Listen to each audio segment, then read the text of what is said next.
What's up, my couture crafters? I'm actually working on one of my mini albums right now. I'm getting ready to make a baby girl album. And when I'm looking at my cutting guide, I've highlighted all the areas where I need to use 110-pound cardstock. But I realize that this might be intimidating for some people. Some people might not know, where is it? 5 1/8 is. And some people might be intimidated by the 4 15/16 and all that kind of stuff. Now, with this particular album, I made it to fit into a specific box. So that's why I use 16ths and eighths, because I needed the measurements to fit in this box. Now, when I do another album where I'm using my own box that I create, I can possibly make an album with whole numbers, but I just don't want measurements to ever be the reason why somebody doesn't want to try an album, because they're intimidated by it. So I just want to go over this ruler right here. This is my Fiskars paper trimmer. I talk about it in my tools video.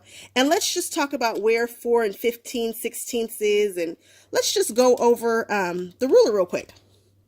So here we are. I don't have it extended. I'm standing up right now so that I can get really close to my camera. And as you can see right here, we've got 1 inch, 2 inch, 3 inches, 4 inches, 5 inches. And I believe that everybody kind of knows the inches there.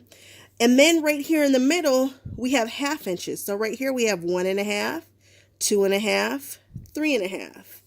If you break that down again, that's where the eighths come in. So this is going to be 1/8. Well, this is going to be 1/8. 2/8 is going to land right here, and that's going to be 1/4. 3/8, and 4/8 is a half.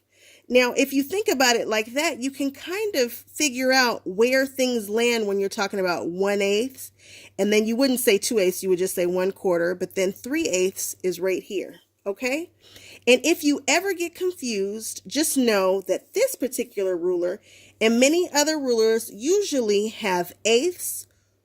These eighth markings right here are these 16th markings. And I like that this one has 16ths, because that means that we can get our measurements even more precise, okay?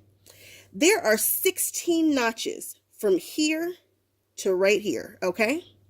So let's just count them together. You're not going to count this first dark mark right here, but we're going to go 1, 2, 3, 4, 5, 6, 7, 8, 9, 10, 11, 12, 13, 14, 15, and 16 lands right here on this 2. So if it were 16/16, that would be a whole number, and that would be right here on the 2. I hope this is making sense. This is kind of a refresher for people who haven't done this for a while. So one of the measurements on my cutting guide says 4 15/16. So if you get confused and you don't know just to go right here to this mark, let's just count it out together. We're looking for 15/16. So we're going to say 1, 2, 3, 4, 5, 6, 7, 8, 9, 10, 11, 12, 13, 14, 15. So that would be that notch right there, okay? And again, that works for all of these. So this is going to be 4 15/16. That's the one that we're looking for right there. I think another one that I'm looking for are 3/8. So we know that 4/8 would be right there at the half. So if we just want to go backwards, that's 16ths. These are all the eighth marks right here. This would be 3/8. 4/8 equals 1/2. 5/8 would be the next one over, and so on and so forth. Okay, guys? Again, if you ever get confused, just count over. Just count the little pieces right here, okay? I hope that helps. I hope this video wasn't too long.